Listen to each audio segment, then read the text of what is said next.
Hi, ഞാൻ ദീപ. ഇപ്പോൾ കുറേ നാളായി വീഡിയോസ് ചെയ്തിട്ട്. അപ്പോൾ ഇനി തൊട്ട് വീഡിയോസ് പതുക്കനെ ഇട്ട് തുടങ്ങാമെന്നാണ് വിചാരിക്കുന്നത്. ഒന്ന് പിള്ളേരുടെ പരീക്ഷയുടെ ടൈം തൊട്ടാണ് ഞാൻ വീഡിയോസ് ഒന്ന് നിർത്തി വെച്ചത്. പിന്നെ വെക്കേഷനായി, അപ്പോൾ നമുക്ക് ചെയ്യാൻ പറ്റത്തില്ല. അതെന്തുകൊണ്ട് ചെയ്യാൻ പറ്റത്തില്ലെന്ന് ചോദിച്ചാൽ, ഇവരിവിടെ ഇരിക്കുന്നതുകൊണ്ട് ഇവരോട് ഓരോ പ്രാവശ്യം പറയണം ടി വിയുടെ സൗണ്ട് കുറച്ച് വെക്കി, അല്ലെങ്കിൽ അലമ്പാക്കരുത്, സൗണ്ട് ഉണ്ടാക്കരുത് എന്നൊക്കെ ഒത്തിരി പ്രാവശ്യം പറഞ്ഞിട്ട് ചെയ്യേണ്ടത് കൊണ്ടാണ് അത് വേണ്ടെന്ന് വെച്ചത്. വെറുതെ അവർക്കൊരു ബുദ്ധിമുട്ടാവണ്ടെന്നുള്ള രീതിയിൽ. അപ്പോൾ ഇനി നമുക്ക് പതുക്കനെ തുടങ്ങാം, കാരണം സ്കൂൾ തുറക്കുവാണ്, പിള്ളേർ പോയി തുടങ്ങും. അപ്പോൾ നമുക്ക് കുറച്ച് ടൈം സമാധാനമായിട്ട് കിട്ടും. അപ്പോൾ ഇന്ന് വീണ്ടും ഒരു റൂം ടൂർ, അല്ലെങ്കിൽ സ്വിങ് റൂം ടൂർ, അല്ലെങ്കിൽ ഒരു സ്മോൾ ബിസിനസ് റൂം ടൂറാണ്. കാരണം അത് കാണാൻ എല്ലാവർക്കും വലിയ താല്പര്യമാണ്, എനിക്കും താല്പര്യമാണ്. ഞാനും അതുപോലത്തെ വീഡിയോസ് ഒത്തിരി കാണാറുണ്ട്. അപ്പോൾ ഇതൊക്കെ കാണുമ്പോൾ നമുക്ക് കുറേ ഐഡിയാസ് കിട്ടും, പുതിയ പുതിയ സംഭവങ്ങൾ ഒക്കെ ഒന്ന് മനസ്സിലാവും. അതാണ്. അപ്പം ഈ കഴിഞ്ഞ 2 മാസം നമ്മൾ വെക്കേഷൻ എന്നുള്ള രീതിയിൽ ഞാൻ വർക്കൊന്നും എടുക്കണ്ടെന്ന് കരുതിയിരുന്നതാണ്. പക്ഷേ റിക്വസ്റ്റ് വന്നുകൊണ്ടിരുന്നു, കാരണം നമ്മുടേത് ഒരു ഓൺലൈൻ ബിസിനസ്സാണ്. ആൾക്കാരിങ്ങനെ ഓരോരുത്തർ വിളിച്ച് ചോദിക്കും ഇത് ചെയ്യുമോ എന്ന് ചോദിക്കുമ്പോൾ ഓക്കെ, നല്ലതാണെന്ന് തോന്നുമ്പോൾ നമ്മൾ ചെയ്യത്തില്ല എന്ന് പറയാൻ പറ്റത്തില്ല. അപ്പം നമ്മളങ്ങനെ എടുക്കും. അപ്പം അങ്ങനെ വർക്കുകൾ വന്നുകൊണ്ടിരുന്നു. പിന്നെ ഇതിനിടയ്ക്ക് ഞാൻ പതുക്കനെ എംബ്രോയിഡറി ഒരു ബിസിനസ്സായിട്ട് തന്നെ ചെയ്യാനായിട്ട് സ്റ്റാർട്ട് ചെയ്തിട്ടുണ്ട്. ഇത്രയും നാൾ ഞാൻ എംബ്രോയിഡറി മെഷീൻ മേടിച്ച് വെച്ചിരുന്നെങ്കിലും ഒന്നും ചെയ്യുന്നില്ലായിരുന്നു. അതായത് വളരെ ചെറിയ എന്തെങ്കിലും കാര്യങ്ങളൊക്കെ ചെയ്യും എന്നുള്ളതല്ലാതെ ഒരു ഫുൾ ഫ്ലെഡ്ജ് ആയിട്ട് കാര്യങ്ങൾ വല്ല വർക്ക് എടുത്ത് തുടങ്ങിയിട്ടില്ലായിരുന്നു. കാരണം അതിൻ്റെ ഒരു അത് ചെയ്യാനൊരു ബുദ്ധിമുട്ട് പോലെ എനിക്ക് ഫീൽ ചെയ്തുകൊണ്ടാണ് ചെയ്യാതിരുന്നത്. അപ്പോൾ ഇപ്പോൾ റീസെൻ്റായിട്ട് ഞാനൊരു ബെഡ്ഷീറ്റിൽ എംബ്രോയിഡറി ചെയ്ത് കൊടുക്കുന്ന ഒരു പരിപാടി തുടങ്ങിയിട്ടുണ്ട്. അപ്പോൾ അതിന് അത്യാവശ്യം നല്ല രീതിയിൽ ആൾക്കാരുടെ എൻക്വയറിയും കാര്യങ്ങളൊക്കെ വരുന്നുണ്ട്. കുറേ അധികം ചെയ്തു കൊടുക്കുകയും ചെയ്തു. അത്യാവശ്യം നല്ല അഭിപ്രായമാണ്. അപ്പോൾ അതങ്ങനെ പോകുന്നു. സാരിയിൽ എംബ്രോയിഡറി ചെയ്തു, അതിൻ്റെ ഒരു വീഡിയോ ഞാൻ ഓൾറെഡി ഇട്ടിരുന്നു. അപ്പോൾ അങ്ങനെ ഓർഡേഴ്സ് വരുന്നുണ്ട്. അപ്പം ഇപ്പം എന്താ വെച്ചാൽ പാരലി നമ്മൾ എംബ്രോയിഡറിയും ചെയ്യുന്നുണ്ട്. അതിൻ്റെ കൂടെ നമുക്കല്ലാണ്ട് വരുന്ന കുട്ടികളുടെ ഡ്രസ്സാണ് ഞാൻ മെയിനായിട്ടും ചെയ്യുന്നത്, അതും ചെയ്യുന്നുണ്ട്. അപ്പോൾ അത് അങ്ങനെ പോകുന്നുണ്ട്. ഞാൻ റൂമിൽ കുറച്ച് വ്യത്യാസങ്ങൾ വരുത്തിയിട്ടുണ്ട്. കാരണം ഇവിടെ ഇങ്ങനെ തയ്ച്ചുകൊണ്ടിരിക്കുമ്പോൾ തന്നെ നമുക്ക് അവിടെ പോയിട്ട് അത് എംബ്രോയിഡറിയുടെ നൂല് മാറ്റാനോ അല്ലെങ്കിൽ തുണി മാറ്റാനോ ഹൂപ്പ് മാറ്റാനോ ഒക്കെ കാണാം. അപ്പോൾ അങ്ങോട്ടും ഇങ്ങോട്ടുമൊക്കെ അതനുസരിച്ച് എംബ്രോയിഡറി മെഷീൻ്റെയൊക്കെ സ്ഥാനം മാറ്റിയിട്ടുണ്ട്. ഓൾറെഡി ഈ ചാനൽ കണ്ടുകൊണ്ടിരിക്കുന്നവർക്കൊക്കെ ആണെങ്കിൽ അറിയാൻ പറ്റും ഞാൻ എന്തൊക്കെ മാറ്റങ്ങളാണ് വരുത്തിയെന്നുള്ളത്. പിന്നെ ഒത്തിരി റിക്വസ്റ്റ് വരാറുള്ളതാണ് ഈ ഒരു സ്വിങ് റൂം എപ്പോഴും കാണിക്കണം എന്നുള്ളത്. ഞാൻ ഇൻസ്റ്റയിൽ മിക്കവാറും വീഡിയോസ് ഇടുമ്പോൾ, റീൽസ് ഇടുമ്പോൾ ഈ സ്വിങ് റൂം കൂടുതലായിട്ട് കാണിക്കാറുണ്ട്. അപ്പം ഇൻസ്റ്റയിൽ ഇല്ലാത്തവർ ജസ്റ്റ് ഒന്ന് ഫോളോ ചെയ്യാനായിട്ട് ട്രൈ ചെയ്യുക. അപ്പോൾ നമുക്ക് അധികം താമസിപ്പിക്കാതെ റൂം ടൂർ കാണാം. ഇപ്പോൾ കയറി വരുമ്പോൾ തന്നെ അവിടെ മാനിക്വിനും ഡ്രസ് ഫോമും ഒക്കെ വെച്ചിട്ടുണ്ട്. ഈ ഇടയ്ക്ക് സാരിയുടെ ഒന്ന് ഡ്രേപ്പ് ചെയ്ത് കാണിക്കണമെന്നുണ്ടായിരുന്നു, അതുകൊണ്ട് ഞാൻ മേളിൽ നിന്ന് എടുത്തുകൊണ്ട് വന്നതാണ്. അല്ലെങ്കിൽ ഈ സംഭവങ്ങളെല്ലാം ഞാൻ തട്ടുംപുറത്ത് കയറ്റി വെച്ചേക്കുവാണ്. അപ്പോൾ അങ്ങനെ ഒരു സംഭവങ്ങളെല്ലാം തിരിച്ച് വന്നിട്ടുണ്ട്. പിന്നെ തൊട്ടടുത്ത് തന്നെ ഞാനൊരു ബോർഡ് വെച്ചിട്ടുണ്ട്.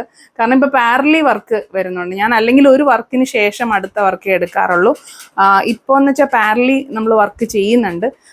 കാരണം ഒരു സൈഡിൽ ബെഡ്ഷീറ്റോ അല്ലെങ്കിൽ സാരി എംബ്രോയിഡറി ചെയ്യാൻ കാണും, മറു സൈഡിൽ നമുക്ക് തയ്ക്കാനും കാണും. അപ്പോൾ അതുകൊണ്ട് ഒരു ബോർഡിൽ എല്ലാം എഴുതി വെച്ചേക്കാണ്. കാരണം എനിക്ക് ഓർമ്മക്കുറവിൻ്റെ ഒരു പ്രശ്നമുണ്ട്. അതുകൊണ്ട് ഞാൻ എപ്പോഴും കാര്യങ്ങൾ മറന്നു പോകും. ബുക്കിലൊക്കെ എഴുതി വെച്ചാലും ഓരോ ബുക്കിൽ നിന്ന് കാര്യങ്ങൾ അങ്ങ് പോവും എന്നുള്ളതാണ്. പിന്നെ വന്നിട്ട് ഇത് ഞാൻ ഇതിന് മുന്നേയും കാണിച്ചിട്ടുള്ള, അതായത് ഇതെൻ്റെ ഒരു ഡെസ്ക്ടോപ്പ് പ്ലാനറാണ്. ഇതിനകത്ത് ഞാൻ ഡീറ്റെയിൽ ആയിട്ടൊന്നും കാണിക്കുന്നില്ല. ഇതിനകത്ത് ഞാനിങ്ങനെ ഓരോ ദിവസങ്ങൾ എന്തിനു വേണ്ടിയിട്ടാണ്, ആർക്ക് വേണ്ടിയിട്ടാണെന്നുള്ളത് ഞാനിങ്ങനെ എഴുതിയിടും. അപ്പോൾ നമുക്ക് കുറച്ചും കൂടെ കാര്യങ്ങൾ എളുപ്പമായിരിക്കും. അത് ഈ ഒരു ഇഷാന കിഡ്സ് അല്ലെങ്കിൽ എൻ്റെ ഒരു ബിസിനസ്സിൻ്റെ കാര്യങ്ങൾ മാത്രമാണ് കൂടുതൽ എഴുതുന്നത്. അല്ലാതെ നമുക്കൊരു പ്ലാനറുണ്ട്. ഞാൻ ഓൾറെഡി ഈ ഒരു പ്ലാനറിനെ പറ്റിയിട്ടൊക്കെ വീഡിയോസ് ഓൾറെഡി ഞാൻ ചെയ്തിട്ടുണ്ട്. അപ്പോൾ ഈ പ്ലാനറിൽ നമുക്ക് ദിവസം എന്തൊക്കെ ചെയ്യണം, ഇതിൽ പറയുന്നത് കൂടാണ്ട് എന്തൊക്കെ ചെയ്യണം എന്നുള്ളത് ഞാനിവിടെ ഇങ്ങനെ എഴുതി വെക്കാറുണ്ട്. പിന്നെ ഇതിപ്പം റീസെൻ്റ്ലി ഇപ്പം ചെയ്യാനായിട്ട് പോകുന്ന ഒരു ഡ്രസ്സിൻ്റെ പാറ്റേൺ വെട്ടി അതിൽ കുറച്ച് എംബ്രോയിഡറി ചെയ്യാനുണ്ട്. അപ്പോൾ അത് ഞാനിതിൽ ഇങ്ങനെ എംബ്രോയ്ഡറി നമുക്ക് കൈകൊണ്ടൊന്ന് വരച്ചേച്ച് അത് ഞാൻ പിന്നെ ഡിജിറ്റൈസ് ചെയ്തെടുക്കുക ചെയ്യുന്നത്.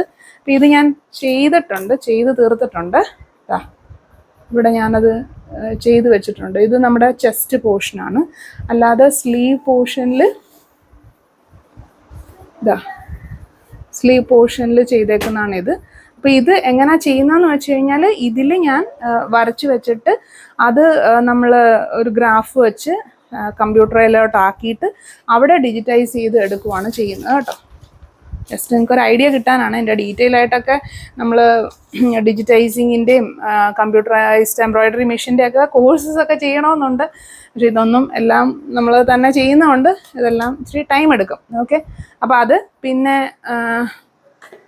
ഇത് നമ്മൾ ഓർഡർ വരുന്ന കാര്യങ്ങൾ എഴുതി വെക്കുന്നതാണ്. ഇപ്പോൾ അവരുടെ റിക്വയർമെൻറ്റ് എന്താണ്, അഡ്വാൻസ് എത്ര മേടിച്ചിട്ടുണ്ട്, അതിൻ്റെ മെഷർമെൻറ്റ് എന്താണ്, ഡീറ്റെയിൽ കാണിക്കുന്നില്ല. പിന്നെ ഇത് നമ്മുടെ വരവ് ചെലവ് ബുക്കാണ്. ഇതൊക്കെ നമുക്ക് സാധാരണ ഇതൊക്കെ വിൽക്കുന്ന കടകളിൽ, ബിൽ ബുക്കൊക്കെ വിൽക്കുന്ന കടകളിൽ ചെന്നാൽ കിട്ടും. അപ്പം വരുന്നതും അതുപോലെ എൻ്റെ കയ്യിൽ നിന്ന് പോകുന്നതും എഴുതി വെക്കാറുണ്ട്. പിന്നെ ബില്ലുകൾ അതൊക്കെ ഇവിടെ ഇങ്ങനെ എഴുതി വെക്കും, മറന്നു പോകാതിരിക്കാൻ വേണ്ടിയിട്ടാണ്. ഇവിടെ ഇപ്പോൾ പ്രത്യേകിച്ചൊന്നുമില്ല. ഇത് നമ്മുടെ ജിപേയുടെ സ്കാൻ കോഡാണ്. പിന്നെ ഇത് നമ്മുടെ ഈ ഒത്തിരി ബൾക്കായിട്ട് തുണി വെട്ടാനുണ്ടെങ്കിൽ യൂസ് ചെയ്യുന്നൊരു ഇതാണ് കട്ടിങ് മെഷീനാണ്. നമ്മുടെ റോട്ടറി കട്ടറിൻ്റെ ഇലക്ട്രിക്കൽ വേർഷനാണ് ഇത്. ഇതുവരെ ഞാൻ ഉപയോഗിച്ചില്ല, ഇത് ഇന്നലെ വന്നതേ ഉള്ളൂ. അപ്പം ഇത് അറൗണ്ട് എനിക്ക് തോന്നുന്നു 4000 രൂപ എങ്ങാണ്ടാണ്. അപ്പോൾ എന്തിനാണ് ഇത് വാങ്ങിച്ചതെന്ന് ചോദിച്ചു കഴിഞ്ഞാൽ എനിക്കറിഞ്ഞൂടാ. ഞാൻ അങ്ങനെ നമുക്ക് ആവശ്യമുണ്ടോ എന്ന് നോക്കിയിട്ടല്ല ഒരു സാധനം വാങ്ങിക്കുന്നത്. അപ്പം ഇത് ഞാൻ വാങ്ങിച്ചു, സംഭവം കൊള്ളാം, എനിക്ക് ഇഷ്ടപ്പെട്ടു. ഒരു തുണിയാണെങ്കിലും ഒത്തിരി ബൾക്കായിട്ട് ഇതിപ്പോൾ കണ്ട ഇത്രയും ഹൈറ്റിൽ തുണികൾ ഒരുമിച്ച് വെട്ടാം. ഇപ്പം നൈറ്റിയുടെ ബിസിനസ്സൊക്കെ ചെയ്യുന്നവർക്ക് ഇത് ഭയങ്കര യൂസ്ഫുൾ ആയിരിക്കും കേട്ടോ. എനിക്ക് യൂസ്ഫുൾ ആണോ എന്ന് ചോദിച്ചു കഴിഞ്ഞാൽ അല്ല, ഞാൻ യൂസ്ഫുൾ ആയിട്ടല്ല ഒരു കാര്യം വാങ്ങിക്കുന്നത്. അപ്പം അതങ്ങനെ. പിന്നെ ഇപ്പം റീസെൻ്റ്ലി ഞാൻ ഇങ്ങനെ ഒരു സാധനം കൂടെ വാങ്ങിച്ചു കേട്ടോ. ഇത് വലിയ ബലമൊന്നുമില്ല, ആമസോണിൽ നിന്ന് വാങ്ങിച്ചതാണ്. ഇതെല്ലാം ആമസോണിൽ നിന്ന് വാങ്ങിച്ചതാണ്. ഇതും ഇപ്പോൾ റീസെൻ്റായിട്ട് വാങ്ങിച്ചു. നമ്മൾ പിന്നെ വണ്ടയിലോട്ടൊക്കെ കയറാനായിട്ട്, അല്ലെങ്കിൽ കസേരയിട്ട് കയറുന്നതിന് പകരം. പക്ഷേ എൻ്റെ വെയിറ്റ് ഇത് താങ്ങുമെന്നുള്ളത് ഡൗട്ടാണ്. പിന്നെ ഇത് നമ്മുടെ എംബ്രോയ്ഡറി മെഷീൻ. എംബ്രോയ്ഡറിയുടെ ഇത് വെക്കുമ്പോൾ നമ്മളിങ്ങനെ ടൈറ്റാക്കി, ഈ തുണി ഇങ്ങനെ ടൈറ്റായിരിക്കാൻ ശരിക്കും ഇത് വെക്കാൻ പാടില്ല. വേറെ സാധനം അവർ തരുന്നുണ്ട്, അതിന് ഭയങ്കര ഒരു ടൈറ്റ്നെസ് ഇല്ലാത്തതുകൊണ്ട് ഞാൻ ഈ പേപ്പർ ക്ലിപ്പാണ് ഇത് യൂസ് ചെയ്യുന്നത്. എന്നിട്ട് ഇതിൻ്റെ ഇത് ഊരിക്കളയും. അപ്പോൾ ഇത് നമ്മുടെ എംബ്രോയ്ഡറി ഗ്രൂപ്പിലുള്ള എൽസു എന്ന് പറഞ്ഞിട്ടൊരു ഫ്രണ്ടാണ് ഇങ്ങനൊരു സംഭവം ചെയ്യുന്നതിനെ പറ്റി പറഞ്ഞു തന്നത്. അപ്പോൾ അങ്ങനെയാണ് ഇത് ഫിക്സ് ആയിട്ട് ഇതിനകത്ത് വെക്കുന്നത് കേട്ടോ.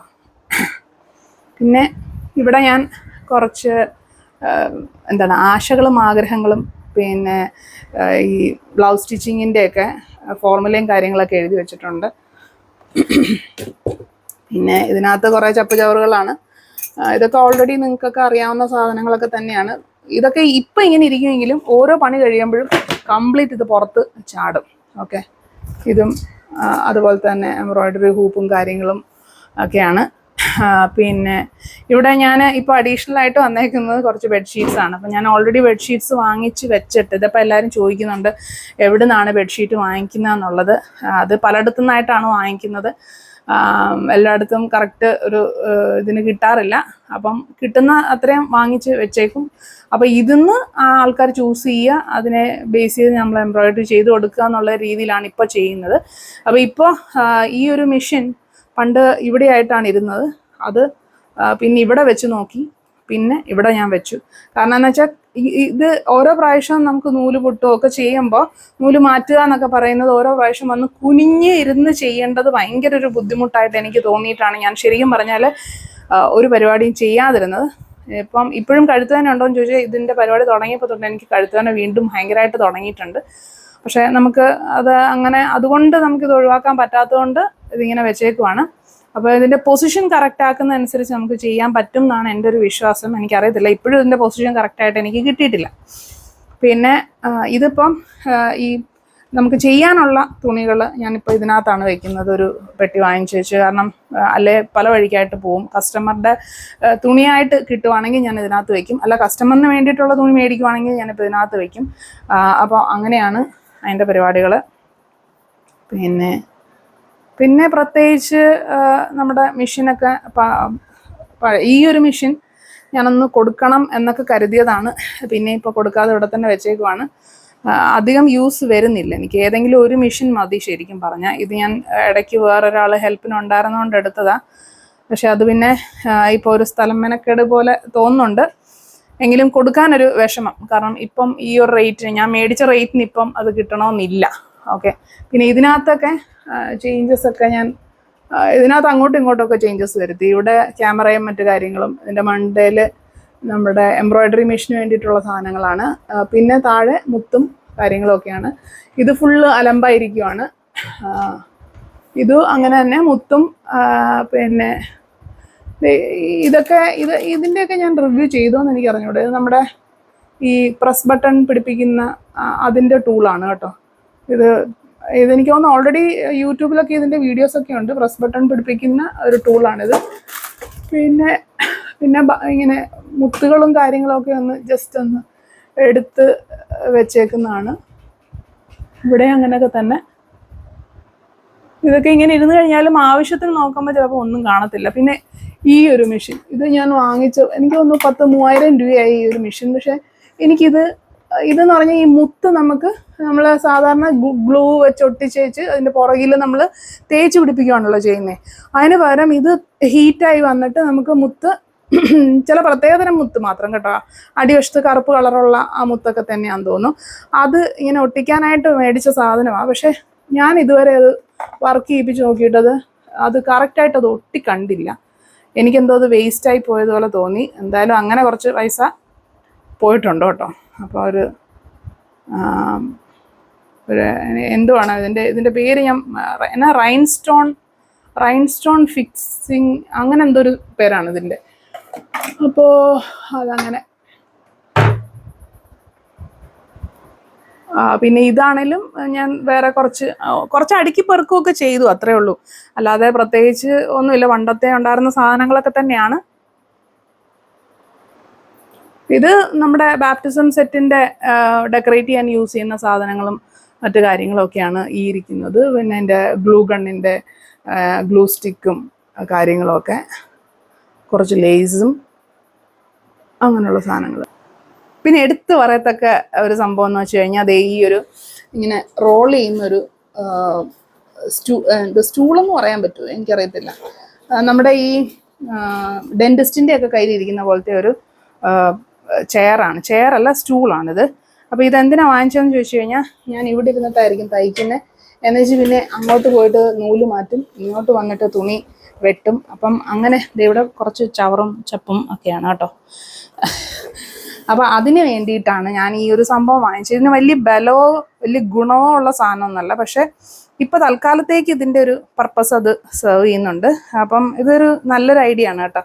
നിങ്ങൾ ഒരു ചെറിയ മുറിയിലാണ് ഇരിക്കുന്നത്, നിങ്ങൾക്ക് അവിടുന്ന് തന്നെ ഓരോ പ്രാവശ്യം എണീറ്റ് പോകണമെങ്കിൽ, അതായത് ഇത് ഇങ്ങനെ ഇരുന്ന് അങ്ങോട്ടും ഇങ്ങോട്ടും പോവാം.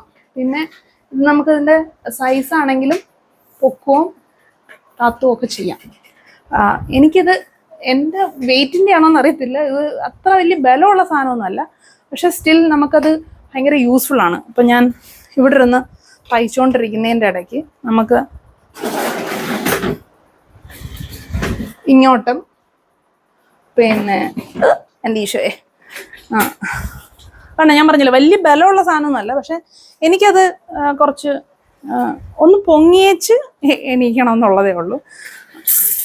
കാരണം ഞാൻ അത്ര ഇച്ചിരി കുറഞ്ഞ സാധനമാണ് മേടിച്ചത്. അപ്പം ഇവിടെ വന്നിട്ട് മറ്റേ നമ്മുടെ എന്താണ് പറയുന്നത് 5 ത്രെഡ് മെഷീൻ ഓവർലോക്ക് ചെയ്യണമെങ്കിലും തയ്ച്ചുകൊണ്ടിരിക്കുന്നതിൻ്റെ ഇടയ്ക്ക് അങ്ങോട്ടും ഇങ്ങോട്ടൊക്കെ പോകണമെങ്കിലും ഇതൊരു കുറച്ച് യൂസ്ഫുൾ ആയിട്ട് തോന്നി. അപ്പോൾ ഇതെനിക്കൊന്ന് കാണിക്കണമെന്നുണ്ടായിരുന്നു. കാരണം ഇതിനിപ്പോൾ എനിക്ക് തോന്നുന്നു ഞാൻ 1800-2000 രൂപ അടുപ്പിച്ചാണ് ഇതിന് ഞാൻ കൊടുത്തത്. പക്ഷേ കുറച്ചും കൂടെ നല്ലൊരു സാധനം മേടിക്കുകയാണെങ്കിൽ നമുക്ക് യൂസ്ഫുൾ ആയിരിക്കും. ഐ മീൻ ഇതുപോലെ ഒരു മുറിക്കകത്ത് തന്നെ അങ്ങോട്ടും ഇങ്ങോട്ടൊക്കെ ഓടി നടന്ന് ചെയ്യുന്നവർക്കാണെങ്കിൽ ഇത്രയേ ഉള്ളൂ. നമ്മുടെ ഡെൻറ്റിസ്റ്റിൻ്റെ കയ്യിലിരിക്കുന്ന ഇതില്ലേ അതാണ് സാധനം. പക്ഷെ ഇതിന് വലിയ ബലമില്ല. ബലം എന്ന് പറഞ്ഞാൽ ഇവിടെ നല്ല ബലം തോന്നുന്നില്ല. പിന്നെ ഈ ഒരു ഇതൊക്കെ ആണെങ്കിലും ചിലപ്പോൾ പോകാനുള്ള ചാൻസ് ഉണ്ട്. അപ്പം എന്നാലും കുഴപ്പമില്ല, പോകുന്നിടത്തോളം പോട്ടെ എന്ന് വിചാരിച്ചിട്ട് ഞാൻ വാങ്ങിച്ചൊരു സാധനമാണ്. എനിക്ക് ഭയങ്കരമായിട്ട് ഇഷ്ടപ്പെട്ടു. അപ്പോൾ ജസ്റ്റ് എനിക്ക് അങ്ങനെ ഒരു സാധനം കണ്ടു കഴിഞ്ഞാൽ ഞാൻ എന്തായാലും നിങ്ങളോട് പറയുമല്ലോ, അതുകൊണ്ട് ഞാൻ പറഞ്ഞതാണ്. അപ്പോൾ അത്രയേ ഉള്ളൂ. പുതിയ അപ്ഡേറ്റ്സുമായിട്ടൊന്ന് കാണിക്കാമെന്ന് കരുതി. ഇതിന് മുന്നേ ഉള്ള റൂം ടൂറൊക്കെ നിങ്ങളൊന്ന് കണ്ടു നോക്കാം. അതിനകത്ത് ഒത്തിരി കാര്യങ്ങൾ ഡീറ്റെയിൽഡ് ആയിട്ട് പറയുന്നുണ്ട്. അപ്പോൾ അത്രയും ഡീറ്റെയിൽ ആയിട്ട് ഞാൻ ഇതിനകത്ത് പോകണ്ടെന്ന് കരുതിയിട്ടാണ്. കാരണം ഓൾറെഡി കണ്ടവർക്ക് അതൊരു മടുപ്പായിട്ട് തോന്നും. അപ്പോൾ ഇത് ഇത്രയേ ഉള്ളൂ. കുറച്ച് പുതിയ സാധനങ്ങളൊക്കെ വാങ്ങിച്ചിട്ടുണ്ട്. പിന്നെ ആൾക്കാർ ചോദിക്കുക എന്തിനാണ് ഇത്രയും, ഇതിൻ്റെ ഒന്നും ആവശ്യമില്ലല്ലോ എന്ന്. ശരിയാണ്, ഇതിൻ്റെ ഒന്നും ആവശ്യമില്ല. അപ്പം എൻ്റെ ഒരു ഉദ്ദേശം എന്ന് വെച്ചാൽ എനിക്ക് ഇങ്ങനെ സാധനങ്ങളൊക്കെ വാങ്ങിക്കുമ്പോഴാണ് ഒരു സന്തോഷം. അത് ആവശ്യമൊന്നും ഇല്ലെങ്കിൽ ഞാൻ ഇതുപോലത്തെ സാധനങ്ങളൊക്കെ വാങ്ങിച്ചുകൊണ്ടിരിക്കുക. എനിക്ക് കൂടുതൽ ഡ്രസ്സ് വാങ്ങിക്കുന്നതിനെക്കാട്ടിലും സന്തോഷമാണ് ഇതുപോലത്തെ ഈ മെഷീൻസ് വാങ്ങിക്കുന്നത്. അപ്പോൾ അത് ചിലതൊക്കെ നിങ്ങൾക്ക് ഉപയോഗമുള്ളതായിരിക്കും. എനിക്കറിയില്ല എൻ്റെ വീഡിയോസ് കാണുന്ന എത്ര പേര് ഏതൊക്കെ ജോലി ചെയ്യുന്നവരാണെന്ന് അറിയത്തില്ല. അപ്പോൾ അവർക്കൊക്കെ ഓരോ പുതിയ കാര്യങ്ങൾ കാണുമ്പോഴാണല്ലോ നമുക്ക് ഓക്കെ ഇത് നമുക്ക് ഉപയോഗം വരുമായിരിക്കാം എന്നൊക്കെ തോന്നേ. അപ്പം ഇതുപോലുള്ള വീഡിയോസ് കാണുമ്പോൾ തന്നെയാണ് എനിക്കും ഇതുപോലത്തെ ഐഡിയാസ് കിട്ടുന്നത്, അല്ലെങ്കിൽ ഇതുപോലത്തെ മെഷീൻസ് ഉണ്ടെന്ന് മനസ്സിലാവുന്നത്.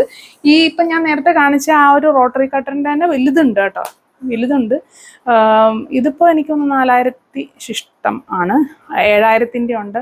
വലിയ വലിയ ഇതുണ്ട്, ഇൻഡസ്ട്രിയൽ യൂസിനുള്ള കാര്യങ്ങളുണ്ട്. അപ്പം ജസ്റ്റ് പരിചയപ്പെടുത്തണമെന്ന് തോന്നി. പിന്നെ ഇതിൻ്റെ സെറ്റിങ്സും കാര്യങ്ങളൊക്കെ, കാരണം ഞാൻ എപ്പോഴും കാണുന്നൊരു സംഭവമാണ് ഈ room tour, swing room tour. അപ്പം ഉപയോഗപ്പെടും, അല്ലെങ്കിൽ അറ്റ്ലീസ്റ്റ് എൻ്റർടൈനിങ് എങ്കിലും ആയിരിക്കും എന്ന് കരുതിക്കൊണ്ട് വീഡിയോയുടെ നിർത്തുന്നു. അടുത്തടുത്ത വീഡിയോസായിട്ട് ഉടനെ തന്നെ വരാം. പിന്നെ വീഡിയോസിന് ശരിക്കും പറഞ്ഞാൽ ഐഡിയാസ് ഒന്നും ഇല്ല എനിക്കിപ്പോൾ. കാരണം വേറെ കുറേ കാര്യങ്ങൾ ചിന്തിക്കുന്നതുകൊണ്ട് ഏത് വീഡിയോ ചെയ്യും എന്ത് വീഡിയോ ചെയ്യുന്നൊരു ഐഡിയ ഇല്ല. അപ്പോൾ എന്തെങ്കിലും സജഷൻസ് ഉണ്ടെങ്കിൽ താഴെ കമൻറ്റ് ചെയ്യുക. ഞാൻ വിട്ടുപോകും, ഞാൻ പറഞ്ഞല്ലോ എനിക്ക് മറവിയുടെ അസുഖം ഇപ്പം ഭയങ്കര കാര്യമായിട്ട് തന്നെയുണ്ട്.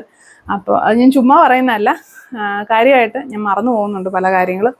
അപ്പോൾ അതുകൊണ്ട് പറ്റുമെങ്കിൽ താഴെ കമൻറ്റ് ചെയ്യുക എന്ത് വീഡിയോ ആണ് അടുത്ത് വേണ്ടത് എന്നുള്ളത്. അപ്പോൾ നെക്സ്റ്റ് വീഡിയോയിൽ നമുക്ക് കാണാം. ആനി വന്നിട്ടുണ്ട്. അപ്പോൾ ടാറ്റാ.